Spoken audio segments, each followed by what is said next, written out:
Radio USA ਸੁਣ ਰਹੇ ਸਾਰੇ ਹੀ ਮਾਣਯੋਗ ਅਤੇ ਸਤਿਕਾਰਤ ਸਰੋਤਿਆਂ ਨੂੰ ਪਿਆਰ ਸਤਿਕਾਰ ਸਨਿੱਘੀ ਜਿਹੀ ਸਤਿ ਸ੍ਰੀ ਅਕਾਲ। ਸਭ ਨੂੰ ਜੀ ਇਹਨੂੰ ਆਖਦੇ ਹਾਂ।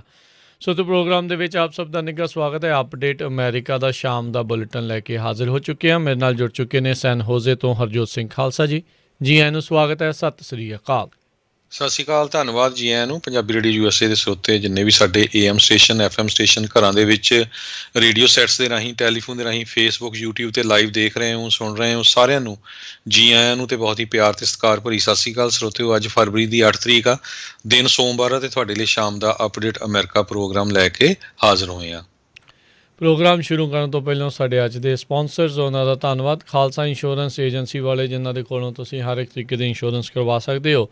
ਇੰਸ਼ੋਰੈਂਸ ਬਾਰੇ ਪਤਾ ਕਰਨ ਲਈ ਕਾਲ ਕਰ ਸਕਦੇ ਹੋ। ਨੰਬਰ 408-272-2500 4082722500। ਨਾਲ ਹੀ Amarjit Singh Fresno, Gurbachan Singh Nagra Sacramento, Rajpal Singh Kulwant Singh Lachhar Bakersfield, Major Singh Sidhu Bakersfield, Amarjit Singh Jaswinder Kaur Virk Houston Texas, Sandhu ਪਰਿਵਾਰ Fremont, Pritpal Singh Atwal Elk Grove, Darshan Singh Kang Yuba City, Ranjit Singh Fresno. ਇਹਨਾਂ ਸਾਰਿਆਂ ਦਾ ਬਹੁਤ ਬਹੁਤ ਧੰਨਵਾਦ। ਜੇਕਰ ਤੁਸੀਂ ਜਾਂ ਕੋਈ ਹੋਰ ਕਾਰੋਬਾਰ ਇਸ ਪ੍ਰੋਗਰਾਮ ਨੂੰ ਸਪਾਂਸਰ ਕਰਨਾ ਚਾਹੁੰਦੇ ਹੋ ਸੰਪਰਕ ਕਰ ਸਕਦੇ ਹੋ 408-722-7698 ਦੇ ਉੱਤੇ। ਜੀ ਅੱਜ ਦੀਆਂ ਖਬਰਾਂ ਵੱਲ ਆਈਏ ਤੇ ਅੱਜ ਜਿਹੜੇ US ਦੇ ਪ੍ਰੈਜ਼ੀਡੈਂਟ ਆ ਜੋ ਬਾਈਡਨ ਆ ਉਹ ਇੰਡੀਆ ਦੇ ਪ੍ਰਾਈਮ ਮਿਨਿਸਟਰ ਨਰਿੰਦਰ ਮੋਦੀ ਦੇ ਨਾਲ ਉਹਨਾਂ ਨੇ ਗੱਲਬਾਤ ਕੀਤੀ ਹੈਗੀ ਆ। ਸੋ ਇਸ ਸਾਰੀ ਗੱਲਬਾਤ ਦੇ ਵਿੱਚ ਉਹਨਾਂ ਨੇ ਐਡਾ ਵੱਡਾ ਜਿਹੜਾ ਕਿਸਾਨਾਂ ਦਾ ਉੱਥੇ ਪ੍ਰੋਟੈਸਟ ਚੱਲ ਰਿਹਾ ਉਹਦਾ ਕਿਤੇ ਜ਼ਿਕਰ ਨਹੀਂ ਕੀਤਾ। ਸੋ ਮੇਨ ਮੁੱਦੇ ਉਹਨਾਂ ਨੇ ਕੋਵਿਡ-19 ਪੈਂਡੈਮਿਕ ਨੂੰ ਲੈ ਕੇ, ਕਲਾਈਮੇਟ ਚੇਂਜ ਤੇ ਫ੍ਰੀ ਤੇ ਓਪਨ ਇੰਡੋ ਪੈਸੀਫਿਕ ਰੀਜਨ ਨੂੰ ਕਿੱਦਾਂ ਪ੍ਰਮੋਟ ਕਰਨਾ ਆ ਉਹਦੇ ਉੱਤੇ ਹੀ ਜਿਹੜਾ ਡਿਸਕਸ ਕੀਤਾ। ਤੇ ਨਾਲ ਜਿਹੜਾ ਇੰਡੀਆ ਦੇ ਨੇਬਰ ਹੈਗੇ ਆ ਬਰਮਾ, ਮਾਇਨਮਰ, ਉੱਥੇ ਜਿਹੜਾ ਮਿਲਟਰੀ ਨੇ ਰੂਲ ਜਿਹੜਾ ਟੇਕ ਓਵਰ ਕਰ ਲਿਆ ਕੂਪ ਕਰਕੇ, ਉਹਦੇ ਬਾਰੇ ਜਿਹੜਾ ਡਿਸਕਸ਼ਨ ਕੀਤਾ ਹੈਗਾ। ਸੋ ਇਹਦਾ ਇੱਕ ਇਹ ਵੀ ਪੁਆਇੰਟ ਸੀਗਾ ਕਿਉਂਕਿ ਜੋ ਬਾਈਡਨ ਨੇ ਕਿਹਾ ਸੀ ਵੀ ਚਾਈਨੀਜ਼ ਪ੍ਰੈਜ਼ੀਡੈਂਟ ਜੀ ਜਿਨਪਿੰਗ ਨੂੰ ਜਦੋਂ ਉਹ ਗੱਲਬਾਤ ਕਰਨਗੇ ਉਹ ਤੋਂ ਪਹਿਲਾਂ ਉਹ ਜਾਪਾਨ, ਕੋਰੀਆ ਤੇ ਇੰਡੀਆ ਦੇ ਲੀਡਰਸ ਨੇ ਨਾਲ ਗੱਲਬਾਤ ਕਰਨਗੇ, ਉਸ ਤੋਂ ਬਾਅਦ ਹੀ ਗੱਲ ਕਰਨਗੇ। ਹੁਣ ਉਹ ਤਿੰਨਾਂ ਹੀ ਮੁਲਕਾਂ ਦੇ ਨਾਲ ਜਿਹੜੀ ਗੱਲਬਾਤ ਹੋ ਗਈ ਆ, ਪਰ ਜਿਹੜਾ ਜੋ ਬਾਈਡਨ ਹੋਣਾ ਨੇ ਮੋਦੀ ਨੂੰ, ਨਰਿੰਦਰ ਮੋਦੀ ਦੇ ਨਾਲ ਕਿਸਾਨਾਂ ਬਾਰੇ ਕੋਈ ਨਾ ਗੱਲਬਾਤ ਕਰਨ ਕਰਕੇ ਜਿਹੜੇ ਪੰਜਾਬੀ ਖਾਸ ਕਰਕੇ ਉਹ ਕਾਫੀ ਜਿਹੜੇ ਦੁਖੀ ਹੈਗੇ ਆ ਵੀ ਜਦੋਂ ਸਾਰੀ ਦੁਨੀਆ ਦੇ ਵਿੱਚ ਇੰਨਾ ਜ਼ਿਆਦਾ ਜਿਹੜਾ ਮੀਡੀਆ 'ਤੇ ਗੱਲਬਾਤ ਵੀ ਹੋ ਰਹੀ ਆ ਵੀ ਐਡਾ ਵੱਡਾ ਜਿਹੜਾ ਪ੍ਰੋਟੈਸਟ ਹੋ ਰਿਹਾ ਤੇ ਉਹਦੇ ਬਾਰੇ ਕੋਈ ਨਾ ਕੋਈ ਜਿਹੜਾ ਕੰਸਰਨ ਆ ਉਹ ਰੇਜ਼ ਕਰਨਾ ਚਾਹੀਦਾ ਸੀ, ਪਰ ਇਹ ਸਾਰੇ ਕਾਸੇ ਤੋਂ ਵਾਂਝ ਹੀ ਰਿਹਾ। ਪਰ ਕੁਛ ਕੁ ਆਪਾਂ ਦੇਖੀਏ ਜੇ ਈਵਨ ਯਾਹੂ ਨਿਊਜ਼ ਵੀ ਦੇਖ ਲਓ, ਰਾਜਕਨਵੀਰ ਸਿੰਘ ਜੀ ਯਾਹੂ ਵਾਲਿਆਂ ਨੇ ਲਿਖਿਆ ਵੀ ਜੀ ਜਿਹੜਾ ਕਿਸਾਨਾਂ ਦਾ ਪ੍ਰੋਟੈਸਟ ਸੀ ਉਹ ਬਹੁਤ ਵੱਡਾ ਆ, ਪਹਿਲਾਂ ਵਧੀਆ ਚੱਲ ਰਿਹਾ ਸੀ, 26 ਤਰੀਕ ਤੋਂ ਬਾਅਦ ਵਾਇਲੈਂਟ ਹੋ ਗਿਆ। ਹੁਣ ਦੇਖੋ ਵੀ ਵਾਇਲੈਂਟ ਕਿੱਥੇ ਹੋਇਆ। ਜੇ ਆਪਾਂ 26 ਤਰੀਕ ਦੀ ਵੀ ਗੱਲਬਾਤ ਦੇਖ ਲਈਏ ਉੱਥੇ ਵਾਇਲੈਂਸ ਵਾਲੀ ਤਾਂ ਕੋਈ ਗੱਲ ਨਹੀਂ ਸੀ। ਉਹਨਾਂ ਨੇ ਜਿਹੜੇ ਬੈਰੀਕੇਡਸ ਪਰੇ ਠਾਏ ਆ, ਪਰ ਕੁੱਟੇ ਤਾਂ ਪੁਲਿਸ ਵਾਲਿਆਂ ਨੇ ਹੀ ਆ। ਕਿਤੇ ਕੋਈ ਇੱਦਾਂ ਦੀ ਇੰਸੀਡੈਂਟ ਤਾਂ ਆਈ ਨਹੀਂ ਹੈ ਵੀ ਜਿਹੜਾ ਆਮ ਕਿਸੇ ਲੋਕ ਦੇ ਮਾਰਿਆ ਹੋਵੇ, ਲੁੱਟ ਮਾਰ ਹੋਈ ਹੋਵੇ, ਅੱਗ ਲਾਈ ਗਈ ਹੋਵੇ, ਕੋਈ ਇੱਦਾਂ ਦੀ ਜਿਹੜੀ ਗੱਲਬਾਤ ਆ। ਸੋ ਇਹ ਤੋਂ ਇਹ ਵੀ ਲੱਗਦਾ ਆ ਵੀ ਜਿਹੜਾ ਗੋਦੀ ਮੀਡੀਆ ਆ ਉਹ ਬਾਹਰਲੇ ਮੀਡੀਆ ਦੇ ਵਿੱਚ ਵੀ ਪੂਰਾ ਉਹਨਾਂ ਨੂੰ ਇਨਫਲੂਐਂਸ ਕਰਨ ਦੇ ਵਿੱਚ ਹੌਲੀ ਹੌਲੀ ਕਾਮਯਾਬ ਹੋ ਰਿਹਾ ਆ। ਜੀ ਬਿਲਕੁਲ, ਇੱਕ ਜੱਫੀਆਂ ਪਾਉਣ ਵਾਲੇ ਸੀ ਅਤੇ ਇੱਕ ਫੋਨ ਕਾਲਾਂ ਵਾਲੇ, ਦੋਨੇ ਹੀ ਜਿਹੜੇ ਲੀਡਰਾਂ ਨੇ ਜਿਹੜਾ ਨਿਕੰਮਾ ਰੋਲ ਅਦਾ ਕੀਤਾ ਹੈ। ਪਹਿਲਾਂ ਟਰੰਪ ਹੋਣਾ ਨੇ ਨਹੀਂ ਕੁਛ ਇਸ ਦੇ ਉੱਤੇ ਆਖਿਆ ਅਤੇ ਹੁਣ ਮੌਜੂਦਾ ਜਿਹੜੇ ਪ੍ਰੈਜ਼ੀਡੈਂਟ ਆ, ਕਿਉਂਕਿ ਹੁਣ ਗੇਂਦ ਤਾਂ ਇਹਨਾਂ ਦੇ ਖੇਮੇ 'ਚ ਸੀਗੀ, ਇਹਨਾਂ ਨੇ ਚੁੱਪੀ ਧਾਰੀ ਰੱਖੀ। ਇਹਨਾਂ ਦੀ ਵਾਈਸ ਪ੍ਰੈਜ਼ੀਡੈਂਟ ਦੀ ਜਿਹੜੀ ਭਣੇਵੀਂ ਆ ਉਹ ਤਾਂ ਜ਼ਰੂਰ ਫਾਰਮਰਸ ਦੇ ਹੱਕ ਦੇ ਵਿੱਚ, ਹਿਊਮਨ ਰਾਈਟਸ ਦੇ ਹੱਕ ਦੇ ਵਿੱਚ ਐਕਟਿਵਿਜ਼ਮ ਜਿਹੜੀ ਉਹ ਕਰ ਰਹੀ ਆ, ਪਰ ਇੱਦਾਂ ਲੱਗ ਰਿਹਾ ਵੀ ਉਸ ਦੀ ਗੱਲ ਅਜੇ ਤੱਕ ਪ੍ਰੈਜ਼ੀਡੈਂਟ ਦੇ ਕੰਨਾਂ ਤੱਕ ਪਹੁੰਚੀ ਨਹੀਂ ਹੈਗੀ। ਜਿੱਦਾਂ ਤੁਸੀਂ ਜ਼ਿਕਰ ਕੀਤਾ, ਚਾਈਨਾ ਦੇ ਉੱਤੇ ਦਬਾਅ ਪਾਉਣ ਲਈ ਉਹਨਾਂ ਨੇ ਆਂਢੀਆਂ ਗੁਆਂਢੀਆਂ ਦੇ ਨਾਲ ਜਿਹੜੀ ਪੋਜ਼ੀਟਿਵ ਗੱਲ ਹੀ ਜਿਹੜੀ ਉਹ ਰੱਖੀ ਆ, ਉਹਨਾਂ ਨੂੰ ਇਸ ਦੇ ਵਿੱਚ ਸਵਾਲ ਜਿਹੜੇ ਉਹ ਨਹੀਂ ਚੁੱਕੇ ਅਤੇ ਕਾਫੀ ਨਿਰਾਸ਼ਾ ਜਿਹੜੀ ਆ ਉਹਨਾਂ ਲੋਕਾਂ ਨੂੰ ਜ਼ਰੂਰ ਹੱਥ ਲੱਗੀ ਆ, ਜਿਹੜੇ ਇਹ ਆਸ ਲਾਈ ਬੈਠੇ ਸੀਗੇ ਵੀ ਸ਼ਾਇਦ US ਦੀ ਸਰਕਾਰ ਜਾਂ ਪ੍ਰੈਜ਼ੀਡੈਂਟ ਜਿਹੜਾ ਆ ਮੋਦੀ ਨੂੰ ਇਸ ਦੇ ਉੱਤੇ ਝਿੜਕੂਗਾ। ਪਰ ਅੱਜ ਤੋਂ ਹਫ਼ਤਾ ਪਹਿਲੋਂ ਜਿਹੜੀ ਸਟੇਟਮੈਂਟ ਆਈ ਸੀ ਸੈਕਟਰੀ ਡਿਪਾਰਟਮੈਂਟ ਦੀ, ਸਟੇਟ ਡਿਪਾਰਟਮੈਂਟ ਦੀ, ਸੌਰੀ, ਉਸ ਦੇ ਵਿੱਚ ਵੀ ਉਹਨਾਂ ਨੇ ਦੋਨਾਂ ਧਿਰਾਵਾਂ ਨੂੰ ਜਿਹੜਾ ਉਹ ਖੁਸ਼ ਕੀਤਾ ਸੀਗਾ, ਜਿਸ ਦੇ ਵਿੱਚ ਉਹਨਾਂ ਨੇ ਆਖਿਆ ਸੀਗਾ ਵੀ ਸਾਰਿਆਂ ਦੇ ਪ੍ਰੋਟੈਸਟ ਕਰਨ ਦਾ ਜਿਹੜਾ ਅਧਿਕਾਰ ਡੈਮੋਕ੍ਰੇਸੀ 'ਚ ਰਹਿਣਾ ਚਾਹੀਦਾ ਹੈ, ਇੰਟਰਨੈਟ ਅਤੇ ਹੋਰ ਸੇਵਾਵਾਂ ਜਿਹੜੀਆਂ ਉਹ ਬੰਦ ਨਹੀਂ ਹੋਣੀਆਂ ਚਾਹੀਦੀਆਂ। ਦੂਜੇ ਪਾਸੇ ਨਾਲ ਹੀ ਉਹਨਾਂ ਨੇ ਕਹਿ ਦਿੱਤਾ ਸੀਗਾ ਵੀ ਹਾਂ ਓਪਨ ਮਾਰਕੀਟ ਜਿਹੜੀ ਆ ਉਹ ਚੰਗੀ ਗੱਲ ਜਿਹੜੀ ਹੁੰਦੀ ਹੈ। ਸੋ ਉੱਥੇ ਉਹਨਾਂ ਨੇ ਦੋਵੇਂ ਧਿਰਾਂ ਜਿਹੜੀ ਉੱਥੇ ਖੁਸ਼ ਕਰਨ ਦੀ ਜਿਹੜੀ ਗੱਲ ਆਖੀ ਸੀ, ਪਰ ਇਸ ਪ੍ਰਸ਼ਾਸਨ ਦੀ ਇਸ ਚੀਜ਼ ਦੇ ਉੱਤੇ ਚੁੱਪੀ ਅਤੇ ਇਸ ਕਾਲ ਦੇ ਵਿੱਚ ਉਹ ਜ਼ਰੂਰ ਸਾਰਿਆਂ ਨੂੰ ਖੜਕ ਰਹੀ ਹੈਗੀ ਆ। ਜੀ ਬਿਲਕੁਲ। ਸੋ ਇਹਦਾ ਇੱਕੋ ਇੱਕ ਅਲਟਰਨੇਟਿਵ ਆ, ਜਿੰਨੇ ਵੀ ਸਾਡੇ ਪੰਜਾਬੀ ਰੇਡੀਓ ਯੂਐਸ ਦੇ ਸਰੋਤੇ ਸੁਣ ਰਹੇ ਆ, ਆਪਣੇ ਆਪਣੇ ਕਾਂਗਰਸਮੈਨ ਸੈਨੇਟਰਸ ਨੂੰ ਈਮੇਲਾਂ ਫੋਨ ਜ਼ਰੂਰ ਕਰੋ ਵੱਧ ਤੋਂ ਵੱਧ, ਤਾਂ ਕਿ ਉਹ ਜਿਹੜਾ ਆ ਜੋ ਬਾਈਡਨ ਪ੍ਰੈਜ਼ੀਡੈਂਟ ਉਹਨਾਂ ਦਾ ਜਿਹੜਾ ਐਡਮਿਨਿਸਟ੍ਰੇਸ਼ਨ ਆ ਉਹਦੇ 'ਤੇ ਦਬਾਅ ਪਾਇਆ ਜਾ ਸਕੇ। ਸੋ ਬਹੁਤ ਸਾਰੇ ਜਿਹੜੇ ਕਾਂਗਰਸਮੈਨ ਆ ਉਹ ਹੱਕ 'ਚ ਵੀ ਆਏ ਆ ਕਿਸਾਨਾਂ ਦੇ ਹੱਕ ਦੇ ਵਿੱਚ। ਈਵਨ ਕੁਛ ਰਿਪਬਲਿਕਨ ਕਾਂਗਰਸਮੈਨ ਵੀ ਹੱਕ 'ਚ ਆਏ, ਜਿਸ ਤਰ੍ਹਾਂ ਦੋਨੋਂ ਹੀ ਕਾਂਗਰਸਮੈਨ ਜਿਹੜੇ ਫਰਿਜ਼ਨੋ ਦੇ ਆ, ਉਹ ਚਾਹੇ ਬੋਲਡਾਇਓ ਸੀ ਅਤੇ ਚਾਹੇ ਦੂਜੇ ਜਿਹੜੇ ਡੈਮੋਕਰੇਟ ਹੈਗੇ ਆ, ਰਾਜਕਨਵੀਰ ਸਿੰਘ ਜੀ, ਮੈਂ ਉਹਦਾ ਨਾਮ ਭੁੱਲਦਾ ਜੀ, ਜਿਮ ਕੋਸਟਾ ਜਿਹਾ। ਸੋ ਬਿਲਕੁਲ, ਸੋ ਇਸ ਤਰ੍ਹਾਂ ਹੋਰ ਜਗ੍ਹਾ ਵੀ ਬਹੁਤ ਸਾਰੇ, ਰੋ ਖੰਨਾ ਵੀ ਹੱਕ 'ਚ ਬੋਲਿਆ। ਪਰ ਇੱਕ ਅਨਫੋਰਚੂਨੇਟ ਪਾਰਟ ਇਹ ਵੀ ਆ, ਜਿਹੜਾ ਐਮੀ ਵਰਾ ਹੈਗਾ ਆ ਉੱਥੇ ਦਾ ਸੈਕਰਾਮੈਂਟੋ ਦਾ, ਉਸ ਟਾਈਮ ਦੇ ਉੱਤੇ ਕਈ ਲੋਕਾਂ ਨੇ ਆਪਣਿਆਂ ਨੇ ਉਹਦੀ ਸਪੋਰਟ ਵੀ ਕੀਤੀ ਸੀ, ਗੁਜਰਾਤੀ ਆ ਉਹ ਕਾਂਗਰਸਮੈਨ। ਸੋ ਉਹ ਓਪਨਲੀ ਜਿਹੜਾ ਨਹੀਂ ਆਇਆ ਹੈਗਾ। ਆਈ ਥਿੰਕ ਹਰਜੋਤ ਸਿੰਘ ਜੀ ਉਹਦੇ ਤੋਂ ਉਮੀਦ ਵੀ ਨਹੀਂ ਸੀ। ਉਹ ਤਾਂ 1984 ਦੇ ਕਤਲੇਆਮ ਨੂੰ ਕਤਲੇਆਮ ਵੀ ਜਿਹੜਾ ਆ ਉਹ ਮੰਨਦਾ ਨਹੀਂ ਹੈਗਾ, ਅਤੇ ਉਹ ਹਮੇਸ਼ਾ ਹੀ ਕਿਤੇ ਨਾ ਕਿਤੇ ਸਿੱਖਾਂ ਦੇ ਖਿਲਾਫ ਵਾਲੀ ਹੀ ਜਿਹੜੀ ਗੱਲ ਉਸ ਦੇ ਮੂੰਹੋਂ ਜਿਹੜੀ ਉਹ ਰਹੀ ਆ। ਉਸ ਨੇ ਜਿਹੜੀ ਜ਼ਰੂਰ ਚੁੱਪੀ ਧਾਰੀ ਰੱਖੀ ਆ, ਦੂਜੇ ਪਾਸੇ ਵੀ ਜਿਹੜੀ ਉਹ ਸਾਈਡ ਨਹੀਂ ਲਈ, ਪਰ ਉੱਥੋਂ ਦੇ ਵੀ ਸੈਕਰਾਮੈਂਟੋ ਦੇ ਵਿੱਚ ਵੀ ਜਿਹੜੇ ਆਪਣੇ ਸਿੱਖਾਂ ਦੇ ਲੀਡਰ ਆਪਣੇ ਆਪ ਨੂੰ ਅਖਵਾਉਂਦੇ ਨੇ ਜਾਂ ਪੰਜਾਬੀਆਂ ਦੇ, ਉਹਨਾਂ ਨੂੰ ਜ਼ਰੂਰ ਉਸ ਦੇ ਉੱਤੇ ਵੀ ਜਿਹੜਾ ਦਬਾਅ ਪਾਉਣਾ ਜਿਹੜਾ ਉਹ ਜ਼ਰੂਰ ਚਾਹੀਦਾ ਹੈਗਾ। ਪਰ ਹਰਜੋਤ ਸਿੰਘ ਜੀ ਇੱਦਾਂ ਲੱਗ ਰਿਹਾ ਆ ਹੌਲੀ ਹੌਲੀ ਭਾਰਤ ਵਿੱਚ ਭਾਜਪਾ ਵਾਲੇ ਇਸ ਫਾਰਮਰ ਪ੍ਰੋਟੈਸਟ ਦੇ ਉੱਤੇ ਹੌਲੀ ਹੌਲੀ ਆਪਣਾ ਕੰਟਰੋਲ ਜਿਹੜਾ ਆ ਉਹ ਬਣਾਈ ਜਾ ਰਹੇ ਆ। ਸਦਨ ਦੇ ਵਿੱਚ ਭਾਵੁਕ ਹੋ ਕੇ ਡਰਾਮੇਬਾਜ਼ ਪ੍ਰਾਈਮ ਮਿਨਿਸਟਰ ਨੇ ਸਪੀਚ ਜਿਹੜੀ ਉਹ ਦਿੱਤੀ, ਸਿੱਖਾਂ ਨੂੰ ਬਹੁਤ ਉਸਨੇ ਫੁੱਲ ਚੜ੍ਹਾਏ, ਇਹ ਹੈ ਉਹ ਹੈ, ਉਹ ਸਾਰਾ ਕੁਛ ਉਸਨੇ ਜਿਹੜਾ ਉਹ ਆਖਿਆ। ਇਸ ਦੇ ਨਾਲ ਜਿਹੜੇ ਆ ਪ੍ਰੋਟੈਸਟ ਦੇ ਵਿੱਚ ਗਏ ਲੋਕਾਂ ਨੂੰ ਥੋੜ੍ਹਾ ਢਿੱਲਿਆਂ ਕਰਨ ਦੀ ਜਿਹੜੀ ਇਸ ਦੀ ਜ਼ਰੂਰ ਕੋਸ਼ਿਸ਼ ਜਿਹੜੀ ਉਹ ਹੈਗੀ ਆ। ਸੋ ਦੇਖਦੇ ਹਾਂ ਆਉਣ ਵਾਲੇ ਸਮੇਂ ਦੇ ਵਿੱਚ ਕੀ ਬਣਦਾ ਆ, ਟਕੈਤ ਹੋਣਾ ਦੀ ਕਿੱਦਾਂ ਦਾ ਰੋਲ ਰਹਿੰਦਾ ਆ, ਜਿਹੜੇ ਪੰਜਾਬ ਵਾਲੇ ਪਾਸੇ ਦੇ ਲੀਡਰ ਆ ਉਹਨਾਂ ਦਾ ਜਿਹੜਾ ਉਹ ਕੀ ਰੋਲ ਰਹਿੰਦਾ ਆ। ਸੋ ਬਾਕੀ ਜਿੱਦਾਂ ਕਹਿੰਦੇ ਵੀ ਜਦੋਂ ਲੰਮਾ ਲੈ ਜਾਂਦੇ ਹੋ ਤੁਸੀਂ ਕਿਸੇ ਸੰਘਰਸ਼ ਨੂੰ, ਉਸ ਨੂੰ ਉਸੇ ਰਫਤਾਰ ਦੇ ਨਾਲ ਉਸੇ ਬਰਕਰਾਰ ਜਿਹੜਾ ਉਹ ਚਲਾਉਣਾ ਉਹ ਥੋੜ੍ਹਾ ਔਖਾ ਕੰਮ ਹੁੰਦਾ ਆ। ਸੋ ਹੁਣ ਲੀਡਰਾਂ ਦੇ ਉੱਤੇ ਰਹੂਗਾ ਵੀ ਕਿੱਦਾਂ ਦੀ ਕਾਰਜਕਾਰੀ ਜਿਹੜੀ ਉਹ ਅੱਗੇ ਦਿਖਾਉਂਦੇ ਆ, ਕੀ ਸਰਕਾਰ ਨੂੰ ਝੁਕਾਉਣ ਦੇ ਵਿੱਚ ਉਹ ਕਾਮਯਾਬ ਰਹਿਣਗੇ ਜਾਂ ਫਿਰ ਕਿਤੇ ਆਪ ਹੀ ਝੁੱਕ ਕੇ ਜਿਹੜੇ ਆ ਉੱਥੋਂ ਵਾਪਸ ਜਿਹੜਾ ਉਹ ਨਾ ਆ ਜਾਣ। ਹਰ ਇੱਕ ਦੀ ਨਿਗਾਹ ਜਿਹੜੀ ਆ ਉੱਥੇ ਹੀ ਲੱਗੀ ਪਈ ਆ ਜੀ। ਅਗਲੀ ਖਬਰ ਵੱਲ ਚੱਲੀਏ। ਜਿਹੜੇ ਨਿਊਯਾਰਕ ਦੇ ਫੈਡਰਲ ਰਿਜ਼ਰਵ ਬੈਂਕ ਦੇ ਜਿਹੜੇ ਇਕੋਨੋਮਿਸਟ ਸੀਗੇ ਦਲੀਪ ਸਿੰਘ, ਉਹ ਹੁਣ ਉੱਥੋਂ ਸਟੈਪ ਡਾਊਨ ਕਰਕੇ ਉਹਨਾਂ ਨੂੰ ਜੋ ਬਾਈਡਨ ਉਹਨਾਂ ਦਾ ਜਿਹੜਾ ਐਡਮਿਨਿਸਟ੍ਰੇਸ਼ਨ ਆ ਉਹਦੇ ਵਿੱਚ ਐਜ਼ ਏ ਡਿਪਟੀ NSA ਦਾ ਨੈਸ਼ਨਲ ਸਿਕਿਉਰਿਟੀ ਐਡਵਾਈਜ਼ਰ ਅਤੇ ਡਿਪਟੀ ਨੈਸ਼ਨਲ ਇਕਨੋਮਿਕ ਕੌਂਸਲ ਦੇ ਡਾਇਰੈਕਟਰ ਚੁਣਿਆ ਗਿਆ ਆ। ਦਲੀਪ ਸਿੰਘ ਇਹ ਕਹਿੰਦੇ ਵੀ ਇੱਕ ਤਰ੍ਹਾਂ ਦੇ ਨਾਲ ਗ੍ਰੈਂਡ ਕਿਡ ਲੱਗਦੇ ਆ ਦਲੀਪ ਸਿੰਘ ਸੌਨ ਦੇ, ਜਿਹੜੇ ਪਹਿਲੇ ਕਾਂਗਰਸਮੈਨ ਜਿਹੜੇ ਪੰਜਾਬੀ ਕਾਂਗਰਸਮੈਨ USA ਦੇ ਵਿੱਚ ਹੋਏ ਸੀ। ਸੋ ਈਵਨ ਦੋ ਉਹ ਬੋਰਨ ਜਿਹੜੇ ਆ ਉਹਨਾਂ ਨੇ ਮੈਰੀਲੈਂਡ ਦੇ ਆ, ਅਤੇ ਰੇਜ਼ ਉਹਨਾਂ ਨੂੰ ਕੀਤਾ ਗਿਆ ਰੈਲੇ ਨਾਰਥ ਕੈਰੋਲੀਨਾ ਦੇ ਵਿੱਚ। ਬੈਚਲਰ ਡਿਗਰੀ ਡਿਊਕ ਯੂਨੀਵਰਸਿਟੀ ਤੋਂ ਕੀਤੀ ਆ, ਉਹ ਤੋਂ ਬਾਅਦ ਉਹ MIT ਹਾਰਵਰਡ ਵੀ ਗਏ ਹੈਗੇ ਆ। ਸੋ ਬਹੁਤ ਕਾਫੀ ਜਿਹੜੀ ਤਕੜੀ ਪੋਜੀਸ਼ਨ ਆ ਜਿਹਦਾ ਉਹਨਾਂ ਨੂੰ ਇਹ ਡਿਪਟੀ ਬਣਾਇਆ ਗਿਆ ਹੈਗਾ ਆ। ਅਤੇ ਮੈਂ ਇੰਡੀਆ ਦੀਆਂ ਅਖਬਾਰਾਂ ਪੜ੍ਹਦਾ ਸੀ ਅਤੇ ਉਹਨਾਂ ਨੇ ਇਹ ਲਿਖਿਆ ਆ ਵੀ ਇੰਡੋ ਅਮੈਰੀਕਨ ਹੈ ਨਾ ਕਰ ਲਿਆ। ਹਾਲਾਂਕਿ ਉਹ ਇੱਕ ਜਗ੍ਹਾ ਇਹ ਵੀ ਪੜ੍ਹ ਰਿਹਾ ਵੀ ਉਹ ਕਹਿੰਦਾ ਮੈਂ ਤਾਂ ਇੰਡੀਆ ਕਦੇ ਗਿਆ ਹੀ ਨਹੀਂ ਹੈ ਹੈ ਨਾ। ਅਤੇ ਸੋ ਜਿਹੜੇ ਇੱਦਾਂ ਦੀ ਪੋਜੀਸ਼ਨ ਹੁੰਦੀ ਆ ਉਹ ਇੱਕਦਮ ਕਹਿ ਦਿੰਦੇ ਆ ਇੰਡੋ ਅਮੈਰੀਕਨ ਹੈਗੇ ਆ। ਜਿਹੜੇ ਕੋਈ ਨੈਗੇਟਿਵ ਖਬਰ ਹੁੰਦੀ ਆ ਫਿਰ ਲਾ ਦਿੰਦੇ ਵੀ ਜੀ ਸਿੱਖਾਂ ਨੇ ਆਹ ਕੀਤਾ, ਪੰਜਾਬੀਆਂ ਨੇ ਆਹ ਕਰਤਾ, ਫਿਰ ਖਾਲਿਸਤਾਨੀ ਬਣਾ ਲੈਂਦੇ ਆ ਨਾ, ਫਿਰ ਉਹਨਾਂ ਦੇ ਲਈ ਕੰਮ ਈਜ਼ੀ ਹੁੰਦਾ ਜੀ। ਅਗਲੀ ਜਿਹੜੀ ਗੱਲ ਕਰਦੇ ਜਾਈਏ, ਸੈਨੇਟ ਦੇ ਦੋਨਾਂ ਹੀ ਮੈਜੋਰਟੀ ਅਤੇ ਮਾਈਨੋਰਟੀ ਲੀਡਰਸ ਦੇ ਵਿੱਚ ਦਰਮਿਆਨ ਜਿਹੜਾ ਸਮਝੌਤਾ ਹੋ ਚੁੱਕਾ ਆ।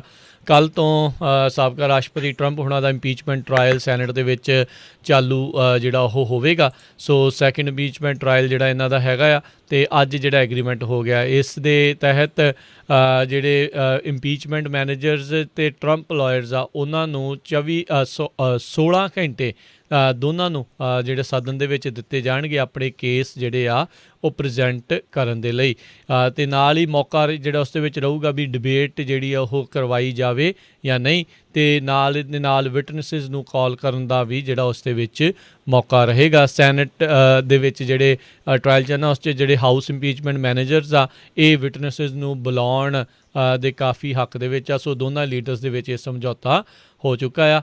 ਮੈਜੋਰਟੀ ਲੀਡਰ ਚੱਕ ਸ਼ੂਮਰ ਅਤੇ ਮਾਈਨੋਰਟੀ ਲੀਡਰ ਮਿਚ ਮੈਕੋਨਲ ਦੇ ਦਰਮਿਆਨ ਇਹ ਸਮਝੌਤਾ ਹੋਇਆ ਆ ਅਤੇ ਇਹ ਦੋਨਾਂ ਹੀ ਖੇਮਿਆਂ ਨੇ ਇਸ ਨੂੰ ਹਰੀ ਝੰਡੀ ਜਿਹੜੀ ਉਹ ਦਿਖਾ ਦਿੱਤੀ ਆ। ਕੱਲ੍ਹ ਜਿਹੜੀ ਟਰੰਪ ਹੁਣਾਂ ਦੀ ਲੀਗਲ ਟੀਮ ਆ ਉਹਨਾਂ ਨੇ ਜਿਹੜੇ ਇੰਪੀਚਮੈਂਟ ਮੈਨੇਜਰਸ ਉਹਨਾਂ ਨੂੰ ਕਿਹਾ ਸੀਗਾ ਵੀ ਇਹ ਇੰਪੀਚਮੈਂਟ ਟਰਾਇਲ ਜਿਹੜਾ ਉਹ ਤੁਹਾਨੂੰ ਵਾਪਸ ਲੈ ਲੈਣਾ ਚਾਹੀਦਾ ਆ, ਪਰ ਉਹਨਾਂ ਦੀ ਇਸ ਦਰਖਾਸਤ ਨੂੰ ਨਾਮਨਜ਼ੂਰ ਕਰਦੇ ਹੋਏ ਟਰਾਇਲ ਕੱਲ੍ਹ ਤੋਂ ਜਿਹੜਾ ਆ ਸਾਬਕਾ ਰਾਸ਼ਟਰਪਤੀ ਦਾ ਜਿਹੜਾ ਉਹ ਚਾਲੂ ਹੋਊਗਾ। ਉਹਨਾਂ ਦੇ ਉੱਤੇ ਕਥਿਤ ਤੌਰ ਦੇ ਉੱਤੇ ਇਹ ਦੋਸ਼ ਲਾਏ ਗਏ ਨੇ ਵੀ ਇਹਨਾਂ ਦੇ ਦੁਆਰਾ ਭੀੜ ਨੂੰ ਭੜਕਾਇਆ ਗਿਆ, ਜਿਸ ਕਰਕੇ ਉਹਨਾਂ ਨੇ ਉੱਥੇ ਜਿਹੜੀ ਇਹ ਹਿੰਸਾ ਬਗਾਵਤ ਜਿਹੜੀ ਆ ਇਨਸਰੈਕਸ਼ਨ ਜਿਹੜੀ ਉਹ ਕੀਤੀ ਸੀਗੀ। ਜੀ ਅਗਲੀ ਖਬਰ ਵੱਲ ਚੱਲੀਏ। ਜਿਹੜੀ US 에ਅਰ ਫੋਰਸ ਆ ਉਹ B-1 ਬੰਬਰਸ ਜਿਹੜੇ ਆ ਡਿਪਲੋਏ ਕਰਨ ਜਾ ਰਹੇ ਆ ਨਾਰਵੇ ਦੇ ਵਿੱਚ। ਪਹਿਲੀ ਵਾਰੀ ਇਹ ਕਰਨ ਜਾ ਰਹੇ ਆ ਤਾਂ ਕਿ ਮਾਸਕੋ ਨੂੰ ਜਿਹੜਾ ਕਲੀਅਰ ਮੈਸੇਜ ਦਿੱਤਾ ਜਾ ਸਕੇ ਵੀ ਜਿਹੜੇ USA ਵਾਲੇ ਆ ਉਹ ਤੁਹਾਡੀਆਂ ਚਾਲਾਂ ਨੂੰ ਚੱਲਣ ਨਹੀਂ ਦੇਣਗੇ। ਇਹਦੇ ਨਾਲ ਨਾਲ ਜਿਹੜਾ B-1 ਬੰਬਰਸ ਆ 200 ਦੇ ਕਰੀਬ ਪਰਸਨਲ ਜਿਹੜੇ ਆ ਡਾਇਸ 에ਅਰ ਫੋਰਸ ਟੈਕਸਸ ਜਿਹੜਾ ਆ ਉੱਥੋਂ ਤੇ ਆਰਲੈਂਡ 에ਅਰਵੇਸ ਨਾਰਵੇ ਦੇ ਵਿੱਚ ਡਿਪਲੋਏ ਕਰ ਦਿੱਤੇ ਗਏ ਹੈਗੇ ਆ। ਇਹ ਲੇਟੈਸਟ ਖਬਰ ਜਿਹੜੀ ਆ ਮਿਲਟਰੀ ਦੇ ਨਾਲ ਰਿਲੇਟਡ ਹੈਗੀ ਆ। ਜੀ ਪਿਛਲੇ 4 ਸਾਲਾਂ ਤੱਕ ਰਸ਼ੀਆ ਦੇ ਵਲਾਦੀਮੀਰ ਪੁਤਿਨ ਅਤੇ ਉਹਨਾਂ ਨੂੰ ਜਿਹੜਾ ਟਰੰਪ ਪ੍ਰਸ਼ਾਸਨ ਆ ਉਹ ਚੰਗਾ ਹੀ ਕਿਤੇ ਨਾ ਕਿਤੇ ਜਿਹੜਾ ਉਹ ਆਖਦਾ ਰਿਹਾ। ਸੋ ਹੁਣ ਇਹਨਾਂ ਨੇ ਮੁੜ ਦੁਬਾਰਾ ਜਿਹੜੀ ਉਹਨਾਂ ਦੇ ਉੱਤੇ ਜਿਹੜਾ ਪ੍ਰੈਸ਼ਰ ਪਾਉਣ ਦੀ ਜਿਹੜੀ ਕੋਸ਼ਿਸ਼ ਆ ਉਹ ਰੱਖੀ ਆ। ਉੱਧਰ ਅੱਜ ਜਾਰਜੀਆ ਦੇ ਸੈਕਟਰੀ ਆਫ ਸਟੇਟ ਬ੍ਰੈਡ ਰੈਫਨਸਬਰਗਰ ਆ ਉਹਨਾਂ ਨੇ ਇਹ ਕਨਫਰਮ ਕਰ ਦਿੱਤਾ ਆ ਵੀ ਉਹਨਾਂ ਨੇ ਇੱਕ ਜਾਂਚ ਸ਼ੁਰੂ ਕੀਤੀ ਆ ਜਿਸ ਦੇ ਵਿੱਚ ਸਾਬਕਾ ਰਾਸ਼ਟਰਪਤੀ ਡੋਨਲਡ ਟਰੰਪ ਉਹਨਾਂ ਦੇ ਦੁਆਰਾ ਉੱਥੋਂ ਦੀਆਂ ਇਲੈਕਸ਼ਨ ਦੇ ਨਤੀਜਿਆਂ ਨੂੰ ਉਲਟ ਕਰਨ ਦੇ ਲਈ ਓਵਰਟਰਨ ਕਰਨ ਦੇ ਲਈ ਜਿਹੜੀ ਕਾਲ ਕੀਤੀ ਗਈ ਸੀ। ਉਸ ਟਾਈਮ ਦੇ ਉੱਤੇ ਕਾਲ ਦੇ ਵਿੱਚ ਟਰੰਪ ਹੁਣਾਂ ਨੇ ਇਹਨਾਂ ਦੇ ਉੱਤੇ ਦਬਾਅ ਪਾਉਣ ਦੀ ਕੋਸ਼ਿਸ਼ ਕੀਤੀ ਸੀ to find the votes. 11,780 votes ਕਹਿੰਦੇ ਆ। All I want to do is this, I just want to find 11,780 votes, which is one more than we have because we won the state। ਇਹ ਜਿਹੜੇ ਉਸ ਕਾਲ ਦੇ ਵਿੱਚ ਟਰੰਪ ਹੋਣਾ ਨੇ ਇਹ ਆਖਿਆ ਸੀ, ਉਹਨਾਂ ਦਾ ਇਹ ਕੋਟ ਸੀਗਾ। ਸੋ ਹੁਣ ਉਸ ਮਾਮਲੇ ਦੀ ਜਿਹੜੀ ਜਾਂਚ ਆ ਉਹ ਹੁਣ ਹੋਵੇਗੀ। ਉਸ ਦੌਰਾਨ ਵੀ ਇਲੈਕਸ਼ਨ ਤੋਂ ਬਾਅਦ ਦੇ ਵਿੱਚ ਇਹ ਕਾਲ ਕਾਫੀ ਜ਼ਿਆਦਾ ਚਰਚਾ ਦਾ ਜਿਹੜਾ ਉਹ ਵਿਸ਼ਾ ਬਣੀ ਸੀ।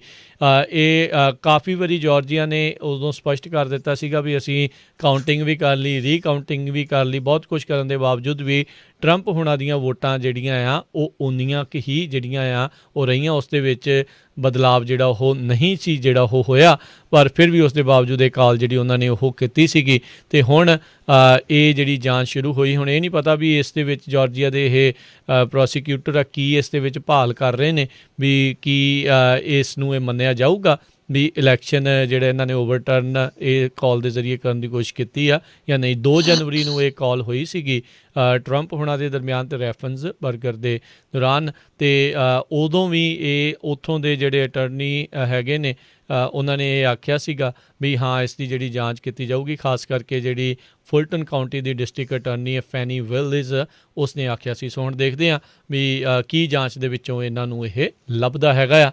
ਪਰ ਕੋਈ ਪ੍ਰੈਜ਼ੀਡੈਂਟ ਕਿਸੇ ਜਿਹੜੇ ਸੂਬੇ ਨੂੰ ਕਾਲ ਕਰਕੇ ਕਹੇ ਵੀ ਆਪ ਇੰਨੀਆਂ ਵੋਟਾਂ ਮੇਰੇ ਲਈ ਲੱਭ ਦਿਓ ਤਾਂ ਜੋ ਇਲੈਕਸ਼ਨ ਦਾ ਨਤੀਜਾ ਬਦਲ ਜਾਵੇ, ਤਾਂ ਉਹ ਚੰਗਾ ਜਿਹੜਾ ਹੈ ਉਹ ਉਹਨਾਂ ਦੇ ਲਈ ਨਹੀਂ ਜਾਪਦਾ ਹੈਗਾ।